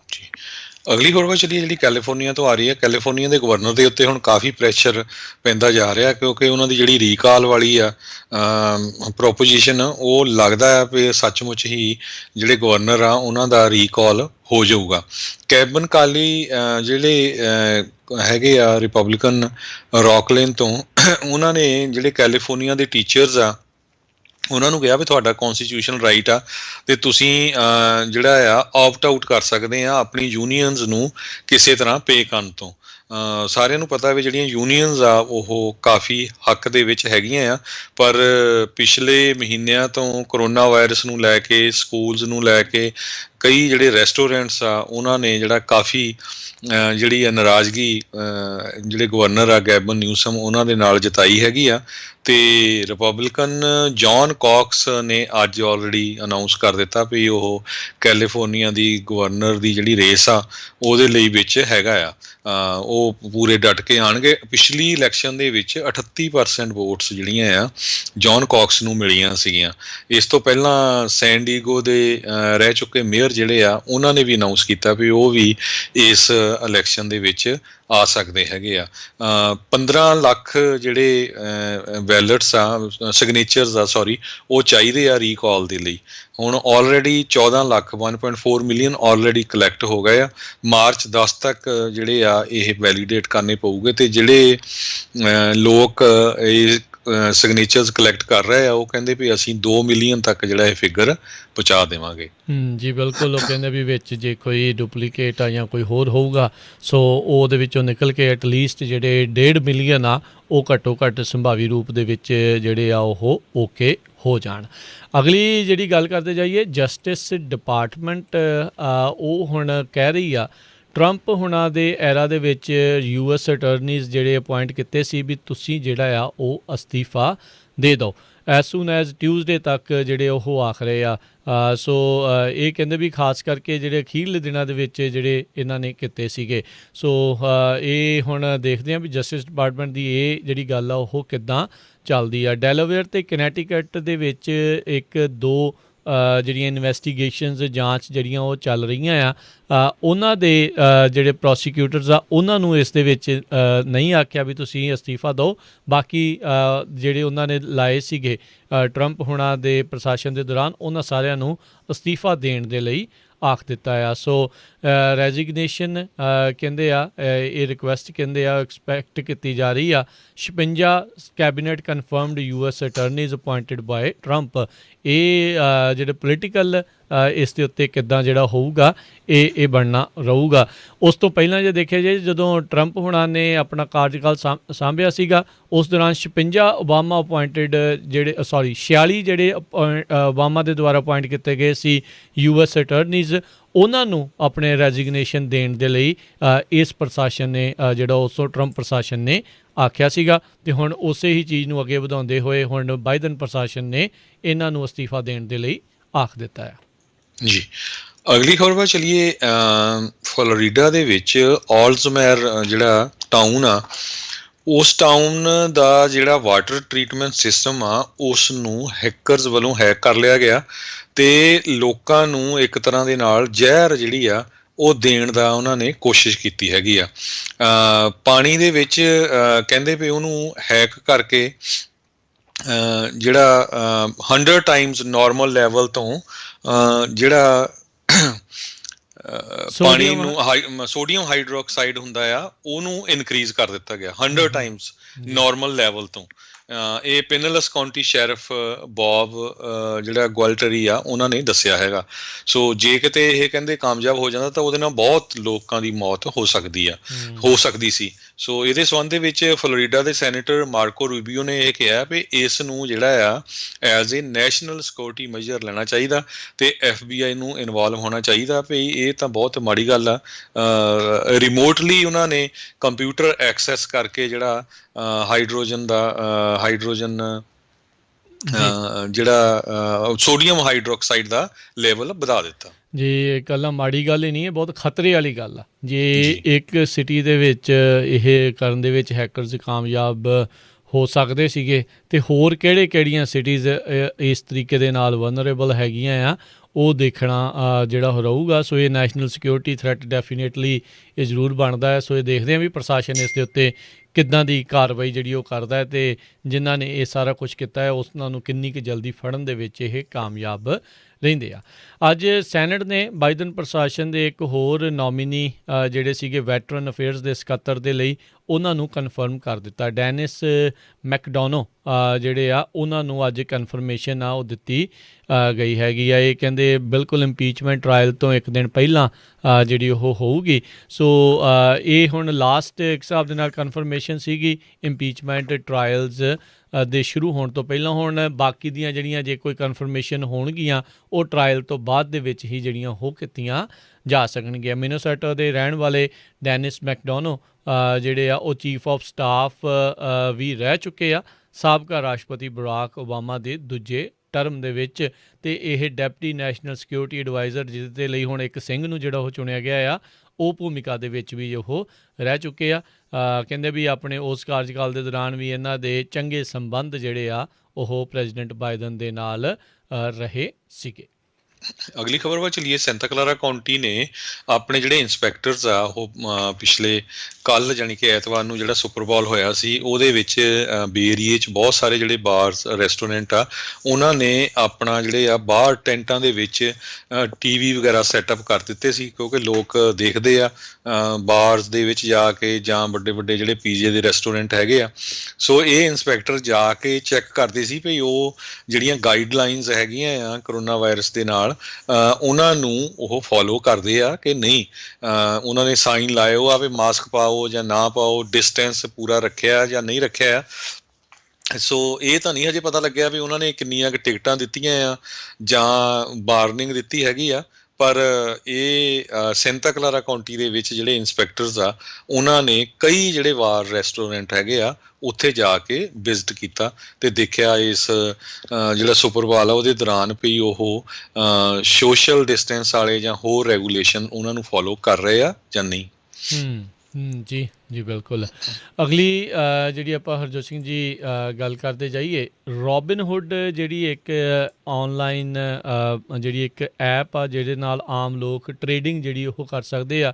ਪਿਛਲੇ ਦਿਨਾਂ ਦੇ ਵਿੱਚ ਗੇਮ ਸਟਾਪ ਅਤੇ AMC ਦੇ ਜਦੋਂ ਉਤਾਰ ਚੜਾਵ ਚੱਲਿਆ ਸੀ ਟਰੇਡਿੰਗ ਦਾ, ਸ਼ਾਰਟਿੰਗ ਦਾ ਜਦੋਂ ਰੌਲਾ ਪਿਆ ਸੀਗਾ, ਉਦੋਂ ਵੀ ਇਹ ਕਾਫੀ ਵਿਵਾਦਾਂ 'ਚ ਰਹੀ ਸੀ। ਅੱਜ ਇੱਕ ਪਰਿਵਾਰ ਨੇ ਰੋਬਿਨਹੁੱਡ ਕੰਪਨੀ ਦੇ ਉੱਤੇ ਜਿਹੜਾ ਉਹ ਲਾਸੂਟ ਫਾਈਲ ਕਰ ਦਿੱਤਾ ਆ। ਉਹਨਾਂ ਨੇ ਇਹ ਦੋਸ਼ ਲਾਇਆ ਵੀ ਉਹਨਾਂ ਦਾ 20 ਸਾਲਾਂ ਦਾ ਜਿਹੜਾ ਪਰਿਵਾਰਕ ਮੈਂਬਰ ਆ ਉਸ ਨੇ ਆਪਣੇ ਆਪ ਨੂੰ ਜਿਹੜਾ ਉਹ ਮਾਰ ਲਿਆ, ਖੁਦਕੁਸ਼ੀ ਕਰ ਲਈ, ਇਹ ਸੋਚ ਕੇ ਵੀ ਉਸ ਨੂੰ ਬਹੁਤ ਜ਼ਿਆਦਾ ਜਿਹੜਾ ਉਹ ਘਾਟਾ ਪਿਆ ਹੈਗਾ ਆ। ਸੋ ਉਹਨਾਂ ਨੇ ਰੋਂਗਫੁਲ ਡੈਥ ਜਿਹੜੀ ਆ ਉਸ ਦੇ ਲਈ ਇਹਨਾਂ ਨੂੰ ਲਾਸੂਟ ਫਾਈਲ ਕੀਤਾ ਆ। 20 ਸਾਲਾਂ ਦਾ ਜਿਹੜਾ ਉਹਨਾਂ ਦਾ ਕਸਟਮਰ ਸੀਗਾ ਐਲੈਕਸ ਕਰਨਜ਼ ਨਾਂ ਦਾ ਜਿਹੜਾ ਉਹ ਸੀਗਾ, ਉਹਨੇ ਪਿਛਲੀ ਗਰਮੀਆਂ ਦੇ ਵਿੱਚ ਖੁਦਕੁਸ਼ੀ ਜਿਹੜੀ ਉਹ ਕੀਤੀ ਸੀਗੀ। ਸੋ ਕਹਿੰਦੇ ਵੀ ਉਹਨੂੰ ਨੈਗੇਟਿਵ 7,30,000 ਕੈਸ਼ ਬੈਲੈਂਸ ਰੋਬਿਨਹੁੱਡ ਦੇ ਉੱਤੇ ਜਿਹੜਾ ਉਹ ਦਿਖਿਆ, ਅਤੇ ਉਸ ਤੋਂ ਬਾਅਦ ਦੇ ਵਿੱਚ ਉਸਨੇ ਇਹ ਜਿਹੜੀ ਆ ਮੌਤ ਉਸਨੇ ਖੁਦਕੁਸ਼ੀ ਜਿਹੜੀ ਉਹ ਕਰ ਲਈ ਸੀਗੀ। ਸੋ ਇਹ ਹੁਣ ਦੇਖਣਾ ਹੋਊਗਾ ਵੀ ਇਸ ਕੇਸ ਦੇ ਵਿੱਚ ਕਿੰਨਾ ਕੁ ਜ਼ਿਆਦਾ ਜਿਹੜਾ ਆ ਉਹ ਉਹਨਾਂ ਦੇ ਉੱਤੇ ਜਿਹੜਾ ਉਹ ਪ੍ਰੈਸ਼ਰ ਆ ਉਹ ਪੈ ਸਕੇਗਾ। ਰੋਬਿਨਹੁੱਡ ਆਲਰੇਡੀ ਕਈ ਵਿਵਾਦਾਂ ਦੇ ਵਿੱਚ ਇਹ ਜਿਹੜੀ ਐਪ ਆ ਉਹ ਲੰਘਦੀ ਜਾ ਰਹੀ ਆ। ਜੀ ਅਗਲੀ ਖਬਰ ਜਿਹੜੀ ਕੈਲੀਫੋਰਨੀਆ ਤੋਂ ਆ ਰਹੀ ਹੈ। ਕੈਲੀਫੋਰਨੀਆ ਵਾਲੇ ਕਹਿੰਦੇ ਵੀ ਜਿਹੜੇ ਆਫ ਰੋਡ ਵਹੀਕਲਸ ਆ ਉਹਨਾਂ ਨੂੰ ਸਨ 2035 ਤੱਕ ਬੰਦ ਕਰਨ ਜਾ ਰਹੇ ਹੈਗੇ ਆ। ਖਾਸ ਕਰਕੇ ਜਿਹੜੇ ਮੋਟਰਸਾਈਕਲਸ ਹੈਗੇ ਆ ਜਦੋਂ ਤੁਸੀਂ ਆਫ ਰੋਡ ਜਾਂਦੇ ਆ, ਸੋ ਇਹ ਮੇਨ ਸਾਰਾ ਜਿਹੜਾ ਆ ਐਨਵਾਇਰਨਮੈਂਟ ਨੂੰ ਲੈ ਕੇ ਕੀਤਾ ਜਾ ਰਿਹਾ। ਕਹਿੰਦੇ ਸਿਰਫ ਇਲੈਕਟ੍ਰੀਕਲ ਵਹੀਕਲਸ ਜਿਹੜੀਆਂ ਆ ਜਾਂ ਇਲੈਕਟ੍ਰੀਕਲ ਜਿਹੜੇ ਮੋਟਰਸਾਈਕਲਸ ਆਲਟਾ ਮੋਟਰਸਾਈਕਲਸ ਆ ਉਹਨਾਂ ਨੂੰ ਹੀ ਯੂਜ਼ ਕਰਨ ਦਿੱਤਾ ਜਾਊਗਾ ਸਨ 2035 ਤੋਂ ਬਾਅਦ। ਜੀ ਅਗਲੀ ਗੱਲ ਕਰਦੇ ਜਾਈਏ, ਡੈਮੋਕ੍ਰੇਟਸ ਨੇ 1 ਸਾਲ ਦਾ ਇੱਕ ਪਲਾਨ ਅਨਵੇਲ ਕੀਤਾ ਆ, ਪਰਦਾ ਉਸ ਤੋਂ ਚੁੱਕਿਆ, ਜਿਸ ਦੇ ਵਿੱਚ ਹਾਊਸ ਹੋਲਡ ਜਿਹੜੇ ਜਿਨ੍ਹਾਂ ਦੇ ਬੱਚੇ ਆ ਉਹਨਾਂ ਨੂੰ $3600 ਪ੍ਰਤੀ ਚਾਈਲਡ ਜਿਹੜਾ ਆ ਉਹ ਦਿੱਤਾ ਜਾਵੇਗਾ। ਇਹ ਇੱਕ ਇਹਨਾਂ ਨੇ ਪ੍ਰਪੋਜ਼ਲ ਜਿਹੜਾ ਉਹ ਲਿਆਂਦਾ ਹੈਗਾ ਆ। ਇਹ ਪ੍ਰੈਜ਼ੀਡੈਂਟ ਜੋ ਬਾਈਡਨ ਨੇ ਜਿਹੜਾ ਲਿਆਂਦਾ, ਜਿਸ ਦੇ ਵਿੱਚ ਚਾਈਲਡ ਟੈਕਸ ਕ੍ਰੈਡਿਟ ਆ ਉਸ ਨੂੰ ਵਧਾਇਆ ਜਾਊਗਾ। ਇਹ $1.9 ਟ੍ਰਿਲੀਅਨ ਦੇ ਜਿਹੜੇ ਕੋਵਿਡ-19 ਪੈਕੇਜ ਹੈਗਾ ਆ ਉਸ ਦੇ ਵਿੱਚ ਹੀ ਜੁੜਿਆ ਹੋਊਗਾ। 75,000 ਇਕੱਲੇ ਦੀ ਅਤੇ 1.5 ਲੱਖ ਕਪਲ ਦੀ, ਉਸ ਤੋਂ ਹੇਠਾਂ ਜਿਨ੍ਹਾਂ ਲੋਕਾਂ ਦੀ ਇਨਕਮ ਹੋਊਗੀ ਉਹਨਾਂ ਦੇ ਲਈ ਇਹ ਜਿਹੜਾ ਚਾਈਲਡ ਟੈਕਸ ਕ੍ਰੈਡਿਟ ਆ ਉਹ $3600 ਜਿਹੜਾ ਹੋਊਗਾ। ਅਤੇ ਕਹਿੰਦੇ ਪੇਮੈਂਟਸ ਜਿਹੜੀਆਂ ਆ ਉਹ ਜਿਹੜੀਆਂ ਉਹ IRS ਦੇ ਦੁਆਰਾ ਇਹਨਾਂ ਨੂੰ ਕਿਸ਼ਤਾਂ ਦੇ ਵਿੱਚ ਜਿਹੜੀਆਂ ਉਹ ਦਿੱਤੀਆਂ ਜਾਣਗੀਆਂ। ਜਿਹੜੇ ਬੱਚੇ 6 ਸਾਲ ਤੋਂ ਘੱਟ ਦੀ ਉਮਰ ਆ ਜਿਨ੍ਹਾਂ ਦੇ, ਉਹਨਾਂ ਨੂੰ 3600 ਤੇ 18 ਸਾਲ ਤੋਂ ਘੱਟ ਦੇ ਵਾਲਿਆਂ ਨੂੰ ਜਿਹੜਾ ਉਹ 3000 ਇਸ ਪ੍ਰਪੋਜ਼ਲ ਦੇ ਵਿੱਚ ਰੱਖਿਆ ਜਾਊਗਾ ਅਤੇ ਮੰਥਲੀ ਇੰਸਟਾਲਮੈਂਟਸ IRS ਦੇ ਦੁਆਰਾ ਜੁਲਾਈ ਦੇ ਵਿੱਚ ਦਿੱਤੀਆਂ ਜਾਣਗੀਆਂ, ਬਸ਼ਰਤੇ ਇਹ ਜਿਹੜਾ COVID-19 ਦਾ ਇਹ ਰਿਲੀਫ ਲੈਜਿਸਲੇਸ਼ਨ ਆ ਉਹ ਪਾਸ ਹੋ ਜਾਂਦਾ ਆ। ਤੇ ਜੀ ਅਗਲੀ ਖਬਰ ਫ੍ਰਿਜ਼ਨੋ ਤੋਂ ਆ ਰਹੀ ਆ। ਫ੍ਰਿਜ਼ਨੋ ਦੇ ਵਿੱਚ ਵੀ ਕਹਿੰਦੇ ਪਏ ਆਉਣ ਵਾਲੇ ਦਿਨਾਂ ਦੇ ਵਿੱਚ ਇੱਕ ਵੱਡਾ ਸੈਂਟਰ ਜਿਹੜਾ ਸੈਟਅਪ ਕੀਤਾ ਜਾਊਗਾ ਜਾਂ ਉਹਨੂੰ ਯੂਜ਼ ਕੀਤਾ ਜਾਊਗਾ, ਜਿੱਥੇ ਕਿ ਲੋਕਾਂ ਦੇ ਕਰੋਨਾ ਵਾਇਰਸ ਵਾਲੇ ਜਿਹੜੇ ਵੈਕਸੀਨ ਹੈਗੇ ਆ ਉਹ ਲਾਏ ਜਾ ਸਕਣ, ਤਾਂ ਕਿ ਕਰੋਨਾ ਵਾਇਰਸ ਤੋਂ ਬਚਿਆ ਜਾ ਸਕੇ। ਸੋ ਜਿਸ ਤਰ੍ਹਾਂ ਸਰੋਤਿਆਂ ਨੂੰ ਯਾਦ ਹੋਊਗਾ, ਪਿਛਲੇ ਦਿਨਾਂ ਦੇ ਵਿੱਚ ਓਕਲੈਂਡ ਦਾ ਜਿਹੜਾ ਕੋਲੀਸੀਅਮ ਹੈਗਾ, ਰਿੰਗ ਸੈਂਟਰਲ ਕੋਲੀਸੀਅਮ, ਉਹਨੂੰ ਯੂਜ਼ ਕੀਤਾ ਗਿਆ ਸੀ ਜਿੱਥੇ ਏਜ ਖੇਲਦੇ ਹੁੰਦੇ ਸੀ। ਕੈਲ ਸਟੇਟ LA ਦਾ ਜਿਹੜਾ ਹੈਗਾ ਆ ਉਹ ਵੀ ਯੂਜ਼ ਕੀਤਾ ਗਿਆ ਸੀ, ਲਾਸ ਐਂਜਲਸ। ਸੋ ਹੁਣ ਜਿਹੜੇ ਗਵਰਨਰ ਗੈਬਨ ਨਿਊਸਮ ਆ ਉਹ ਕਹਿੰਦੇ ਵੀ ਸੈਂਟਰਲ ਵੈਲੀ ਦੇ ਵਿੱਚ ਜਿਹੜਾ ਸੈਂਟਰ ਆ ਇਹ ਸੈਟਅਪ ਕੀਤਾ ਜਾਊਗਾ ਤਾਂ ਕਿ ਵੱਧ ਤੋਂ ਵੱਧ ਗਿਣਤੀ ਦੇ ਵਿੱਚ ਲੋਕਾਂ ਦੇ ਟੀਕੇ ਲਾਏ ਜਾ ਸਕਣ। ਫ੍ਰਿਜ਼ਨੋ ਦੇ ਕੌਂਸਲ ਮੈਂਬਰ ਜਿਹੜੇ ਮਿਗਲ ਐਰੀਅਸ ਆ, ਉਹਨਾਂ ਨੇ ਕਿਹਾ ਵੀ ਇਸ ਦੇ ਲਈ ਸੇਵ ਮਾਰਟ ਸੈਂਟਰ ਜਿਹੜਾ ਉੱਥੇ ਯੂਨੀਵਰਸਿਟੀ ਦਾ ਹੈਗਾ ਸ਼ਾਹ ਐਵਨਿਊ ਤੇ, ਉਸ ਨੂੰ ਚੁਣਿਆ ਜਾਣਾ ਚਾਹੀਦਾ। ਵੀ ਇੱਕ ਤਾਂ ਇਹ ਆ ਵੀ ਉਹ ਵੱਡਾ ਬਹੁਤ ਆ, ਦੂਸਰਾ ਇਹ ਆ ਵੀ ਉੱਥੇ ਪਾਰਕਿੰਗ ਦੀ ਕੋਈ ਪ੍ਰੋਬਲਮ ਨਹੀਂ। ਸੋ ਇਹਦੇ ਬਾਰੇ ਜਦੋਂ ਵੀ ਅਪਡੇਟ ਹੋਊਗੀ, ਕਿਉਂਕਿ ਆਪਣੇ ਸਰੋਤੇ ਫ੍ਰਿਜ਼ਨੋ 'ਚ ਬਹੁਤ ਆ, ਸੋ ਆਪਾਂ ਜ਼ਰੂਰ ਅਨਾਊਂਸ ਕਰਾਂਗੇ ਤਾਂ ਕਿ ਵੱਧ ਤੋਂ ਵੱਧ ਜਿਹੜੀ ਆ ਆਪਣੀ ਕਮਿਊਨਿਟੀ ਆ ਉਹ ਵੀ ਇਹਦਾ ਫਾਇਦਾ ਲੈ ਸਕੇ। ਗਵਰਨਰ ਗੈਬਨ ਨਿਊਸਮ ਨੇ ਸਟੇਟ ਦੀਆਂ 110 ਕਮਿਊਨਿਟੀ ਆਰਗੇਨਾਈਜੇਸ਼ਨ ਜਿਹੜੀਆਂ ਆ ਉਹਨਾਂ ਦੇ ਨਾਲ ਜਿਹੜਾ ਰਲ ਕੇ ਚੱਲਣ ਦਾ ਜਿਹੜਾ ਵਿਚਾਰ ਕੀਤਾ ਹੈਗਾ ਆ, ਵੀ ਜਿਹੜੀਆਂ ਲੋਕਾਂ ਨੂੰ ਉਹਨਾਂ ਦੇ ਘਰਾਂ ਤੱਕ ਕਾਲਾਂ ਕਰਕੇ ਜਿਸ ਤਰ੍ਹਾਂ ਵੀ ਆ ਉਹ ਪ੍ਰਮੋਟ ਕਰਨੀਆਂ ਵੀ ਹਾਂ ਸਾਰੇ ਜਾਣੇ ਜਿਹੜਾ ਆ ਇਹ ਵੈਕਸੀਨ ਲਵਾਉਣ। ਜੀ ਜੀ ਰਾਸ਼ਟਰਪਤੀ ਬਾਈਡਨ ਨੇ ਅੱਜ ਸੈਕਟਰੀ ਹੈਗੇ ਨੇ ਜਿਹੜੇ ਸਟੇਟ ਡਿਪਾਰਟਮੈਂਟ ਦੇ ਆ, ਉਹਨਾਂ ਨੂੰ ਇਹ ਹਦਾਇਤਾਂ ਦਿੱਤੀਆਂ ਆ ਵੀ ਜਿਹੜਾ US ਆ ਜਲਦੀ ਤੋਂ ਜਲਦੀ immediately UN human right council ਆ ਉਸ ਦੇ ਵਿੱਚ ਫਿਰ ਦੁਬਾਰਾ ਜੁੜੇ। 2018 ਤੋਂ ਬਾਅਦ 'ਚ ਟਰੰਪ ਐਡਮਿਨਿਸਟ੍ਰੇਸ਼ਨ ਨੇ ਆਪਣਾ ਆਪ ਨੂੰ ਇਸ UN ਹਿਊਮਨ ਰਾਈਟ ਕੌਂਸਲ ਦੇ ਵਿੱਚੋਂ ਬਾਹਰ ਜਿਹੜਾ ਉਹ ਕੱਢ ਲਿਆ ਸੀ। ਟਰੰਪ ਐਡਮਿਨਿਸਟ੍ਰੇਸ਼ਨ ਦੇ ਦੁਆਰਾ UN ਕੌਂਸਲ ਨੂੰ ਕਾਫੀ ਜ਼ਿਆਦਾ ਜਿਹੜਾ ਕ੍ਰਿਟੀਸਾਈਜ਼ ਆ ਉਹ ਕੀਤਾ ਜਾਂਦਾ ਰਿਹਾ ਸੀਗਾ। ਕਹਿੰਦੇ ਖਾਸ ਕਰਕੇ ਉਹਨਾਂ ਨੇ ਕਿਹਾ ਵੀ ਉਹ ਆਪਣੀ ਕ੍ਰੈਡੀਬਿਲਿਟੀ ਜਿਹੜੀ ਉਹ ਲੂਜ਼ ਕਰ ਚੁੱਕੇ ਆ ਅਤੇ ਉਸ ਟਾਈਮ ਦੇ ਉੱਤੇ secretary of state Mike Pompeo ਨੇ ਕਿਹਾ ਸੀਗਾ ਵੀ UN ਕੌਂਸਲ ਇਜ਼ਰਾਈਲ ਦੇ ਖਿਲਾਫ ਜਿਹੜਾ ਉਹ ਡਿਸਪ੍ਰਪੋਰਸ਼ਨੇਟਲੀ ਫੋਕਸ ਜਿਹੜਾ ਉਹ ਜ਼ਿਆਦਾ ਰੱਖਦੀ ਆ। ਪਰ ਜਿਹੜੇ ਐਂਥਨੀ ਬਲਿੰਕਨ ਆ ਉਹਨਾਂ ਨੇ ਕਿਹਾ ਵੀ ਈਵਨ ਦੋ ਇਹਨਾਂ ਦੇ ਵਿੱਚ ਕੁਛ ਫਲॉज ਹੈਗੇ ਨੇ, ਗਲਤੀਆਂ ਜਿਹੜੀਆਂ ਹੈਗੀਆਂ ਨੇ, ਪਰ ਆਪਾਂ ਨੂੰ ਫਿਰ ਵੀ ਇਸ ਦੇ ਨਾਲ ਜਿਹੜਾ ਉਹ ਜੁੜਨਾ ਚਾਹੀਦਾ ਆ। Freedom of expression, association and assembly, religious or belief as well as fundamental right of women, girls, LGBTQ persons ਅਤੇ ਹੋਰ ਜਿਹੜੇ ਮਾਰਜਨਾਈਲ ਕਮਿਊਨਿਟੀਜ਼ ਆ ਉਹਨਾਂ ਦੇ ਲਈ ਜਿਹੜਾ ਇਹ ਕੰਮ ਕਰਦੇ ਆ। ਪਰ ਐਂਥਨੀ ਬਲਿੰਕਨ ਨੂੰ ਕਹਿ ਦੇਣਾ ਚਾਹੀਦਾ ਸੀਗਾ ਅੱਜ ਜੋ ਬਾਈਡਨ ਉਹਨਾਂ ਨੂੰ ਵੀ ਜਦੋਂ ਕਾਲ ਕੀਤੀ ਆ ਭਾਈ, ਉੱਥੇ ਵੀ ਜਿਹੜੀ ਆ ਅਸੈਂਬਲੀ ਅਤੇ ਸਪੀਚ ਅਤੇ ਪ੍ਰੋਟੈਸਟ ਦੀ ਜਿਹੜੀ ਗੱਲ ਆ ਉਸ ਦੇ ਵਿੱਚ ਵੀ ਉਹ ਮਾੜੀ ਜੀ ਉੱਧਰ ਗੱਲ ਕਰ ਲੈਂਦੇ ਤਾਂ ਜੋ ਮੋਦੀ ਦੇ ਉੱਤੇ ਥੋੜ੍ਹਾ ਜਿਹਾ ਹੋਰ ਦਬਾਅ ਵੱਧ ਜਾਂਦਾ। ਜੀ ਅਗਲੀ ਖਬਰ ਵੱਲ ਚਲੀਏ। ਜਿਸ ਤਰ੍ਹਾਂ ਆਪਾਂ ਪਿਛਲੇ ਮਹੀਨਿਆਂ ਦੇ ਵਿੱਚ ਜਿੰਨੇ ਵੀ ਸਾਡੇ ਸਰੋਤੇ ਆ ਉਹਨਾਂ ਦੇ ਨਾਲ ਸਾਂਝੇ ਕਰਦੇ ਆ ਰਹੇ ਹਾਂ ਵੀ ਵੱਖ-ਵੱਖ ਜਿਹੜੀਆਂ ਗ੍ਰਾਂਟਸ ਜਾਂ ਲੋਨਸ ਬਿਜ਼ਨਸਿਸ ਨੂੰ ਮਿਲੇ ਹੈਗੇ ਆ, ਚਾਹੇ ਉਹ SBA ਦੇ ਸੀ ਜਾਂ ਫਿਰ ਉਹ ਸਟੇਟ ਵੱਲੋਂ ਸੀ ਜਾਂ ਫਿਰ ਉਹ ਟਾਊਨਾਂ ਵੱਲੋਂ, ਈਵਨ ਐਲਗਰੋਵ ਨੇ ਬਿਜ਼ਨਸਿਸ ਨੂੰ ਗ੍ਰਾਂਟ ਦਿੱਤੀ, ਲੈਥਰੋਪ ਨੇ, ਬੇ ਏਰੀਆ 'ਚ ਫ੍ਰਿਜ਼ਨੋ ਨੇ। ਸੋ ਹੁਣ ਬੇਕਰਸਫੀਲਡ ਤੋਂ ਖਬਰ ਆਈ ਆ, ਬੇਕਰਸਫੀਲਡ ਨੇ ਕਹਿੰਦੇ ਵੀ 1000 ਦੇ ਕਰੀਬ ਜਿਹੜੇ ਬਿਜ਼ਨਸਿਸ ਆ ਉਹਨਾਂ ਨੂੰ ਫਾਇਦਾ ਹੋਇਆ। ਬੇਕਰਸਫੀਲਡ ਸ਼ਹਿਰ ਨੇ ਬੀ ਕੇਅਰਸ ਦੇ ਅੰਡਰ ਗ੍ਰਾਂਟਸ ਦਿੱਤੀਆਂ ਸੀਗੀਆਂ ਬਿਜ਼ਨਸਿਸ ਨੂੰ, 1000 ਦੇ ਕਰੀਬ ਜਿਹੜੇ ਬਿਜ਼ਨਸਿਸ ਆ, ਕਿਸੇ ਨੂੰ 5000, ਕਿਸੇ ਨੂੰ 15000, ਡਿਪੈਂਡਿੰਗ ਅਪੋਨ ਐਮਪਲਾਈ। ਜੇ 5 ਤੋਂ ਘੱਟ ਐਮਪਲਾਈ ਸੀ ਉਹਨਾਂ ਨੂੰ ਥੋੜ੍ਹੀ ਜ਼ਿਆਦਾ ਗ੍ਰਾਂਟ ਦਿੱਤੀ ਸੀ। ਇਹਨਾਂ 'ਚ ਮੋਸਟਲੀ ਜਿਹੜੇ ਛੋਟੇ ਬਿਜ਼ਨਸ, ਕੋਈ ਟਾਕੋ ਰੈਸਟੋਰੈਂਟ, ਕੋਈ ਜਿਨ੍ਹਾਂ ਨੂੰ ਜ਼ਿਆਦਾ ਨੁਕਸਾਨ ਹੋਇਆ ਸੀ। ਸੋ ਕਹਿੰਦੇ ਵੀ ਉਹ ਜਿਹੜੇ ਛੋਟੇ ਬਿਜ਼ਨਸਿਸ ਆ ਉਹਨਾਂ ਨੂੰ ਕਾਫੀ ਫਾਇਦਾ ਹੋਇਆ। ਅਤੇ ਬੇਕਰਸਫੀਲਡ ਦੀ ਰਾਜਕਨਵੀਰ ਸਿੰਘ ਜੀ ਗੱਲ ਕਰਦੇ ਜਾਈਏ, ਉੱਥੇ ਦੀ ਮੇਅਰ ਕੈਰਨ ਗੋ ਉਸਨੇ ਖੁੱਲ੍ਹ ਕੇ ਡਟ ਕੇ ਜਿਹੜੀ ਆ ਕਿਸਾਨਾਂ ਦੀ ਇੰਡੀਆ ਦੇ ਵਿੱਚ ਜਿਹੜੇ ਕਿਸਾਨ ਪ੍ਰੋਟੈਸਟ ਕਰ ਰਹੇ ਉਹਨਾਂ ਦਾ ਸਾਥ ਦਿੱਤਾ ਹੈਗਾ ਆ। ਅਤੇ ਇਹ ਵੀ ਆਪਾਂ ਨੂੰ ਪਹਿਲੀ ਵਾਰੀ ਪਤਾ ਲੱਗਿਆ, ਉਹ ਕਹਿੰਦੀ ਵੀ ਮੈਂ ਇੰਡੀਆ ਦੀ ਬੋਰਨ ਆ, ਸੋ ਮੈਂ ਤਾਂ ਬੜਾ ਸਰਪ੍ਰਾਈਜ਼ ਹੋਇਆ ਵੀ ਕਰਨ ਗੋ ਜਿਹੜੀ ਆ ਉਹ ਇੰਡੀਆ ਦੀ ਬੋਰਨ ਹੈਗੀ ਆ, ਤੇ ਬੇਕਰਸਫੀਲਡ ਤੋਂ ਕਾਫੀ ਲੰਮੇ ਸਮੇਂ ਤੋਂ ਉੱਥੇ ਮੇਅਰ ਹੈਗੀ ਆ। ਜੀ, ਧੰਨਵਾਦ ਕਰਦੇ ਹਾਂ ਕਿਸਾਨਾਂ ਦੇ ਨਾਲ ਉਹਨਾਂ ਦਾ ਖੜਨ ਦੇ ਲਈ। ਤੇ ਸਮਾਂ ਆਪਣੇ ਪ੍ਰੋਗਰਾਮ ਦਾ ਸਮਾਪਤ ਆ। ਜਾਂਦੇ ਜਾਂਦੇ ਸਟਾਕ ਮਾਰਕੀਟ ਦੇ ਬਾਰੇ ਦੱਸਦੇ ਜਾਈਏ। ਅੱਜ ਡਾਓ ਜੋਨਸ ਦੇ ਵਿੱਚ ਫਿਰ ਉਛਾਲ ਦੇਖਿਆ ਗਿਆ। 238 ਪੁਆਇੰਟ ਮਾਰਕੀਟ ਉੱਤੇ ਗਈ। 31,386 ਦੇ ਉੱਤੇ ਇਹ ਬੰਦ ਹੋਈ। ਨੈਸਡੈਕ ਦੇ ਵਿੱਚ 131 ਪੁਆਇੰਟ ਵਧੇ। 13,987 ਦੇ ਉੱਤੇ ਇਹ ਬੰਦ ਹੋਈ। S&P ਦੇ ਵਿੱਚ 29 ਪੁਆਇੰਟ ਵਧੇ। 3915 ਦੇ ਉੱਤੇ ਇਹ ਬੰਦ ਹੋਈ। ਤੇ ਸੋਨੇ ਦੀ ਕੀਮਤ $1,842 ਪ੍ਰਤੀ ਆਉਂਸ ਰਹੀ। 10 ਈਅਰ ਯੀਲਡ 1.16% ਤੇ ਰਹੀ। ਜੀ, $1 ਦੀ ਕੀਮਤ ਕੈਨੇਡਾ ਦੇ $1.27 ਦੇ ਬਰਾਬਰ ਰਹੀ ਆ, ਤੇ $1 ਦੀ ਕੀਮਤ ਇੰਡੀਆ ਦੇ $72.85 ਦੇ ਬਰਾਬਰ ਰਹੀ ਆ। ਜੀ, ਤੇ ਇੱਥੇ ਸਾਡਾ ਇਹਦਾ ਪ੍ਰੋਗਰਾਮ ਸਮਾਪਤ ਆ। ਮਿਲਦੇ ਹਾਂ ਆਪਣੇ ਸਾਰੇ ਹੀ ਸਰੋਤਿਆਂ ਨੂੰ ਜਿਹੜਾ ਜੀ ਉਹ ਅਗਲੀ ਵਾਰ। ਉਦੋਂ ਤੱਕ ਲਈ ਮੇਰੇ ਰਾਜਕਨਵੀਰ ਸਿੰਘ ਵੱਲੋਂ ਤੇ ਹਰਜੋਤ ਸਿੰਘ ਵੱਲੋਂ ਤੁਹਾਨੂੰ ਸਾਰਿਆਂ ਨੂੰ ਪਿਆਰ ਸਤਿਕਾਰ ਸਨੇਗੀ ਜਹੀ ਸਤਿ ਸ੍ਰੀ ਅਕਾਲ। ਜਿੰਦੇ ਵਾਸਤੇ ਰਹੋ, ਹੱਸਦੇ ਖੇਲਦੇ ਰਹੋ ਤੇ ਸੁਣਦੇ ਰਹੋ ਪੰਜਾਬੀ ਰੇਡੀਓ USA।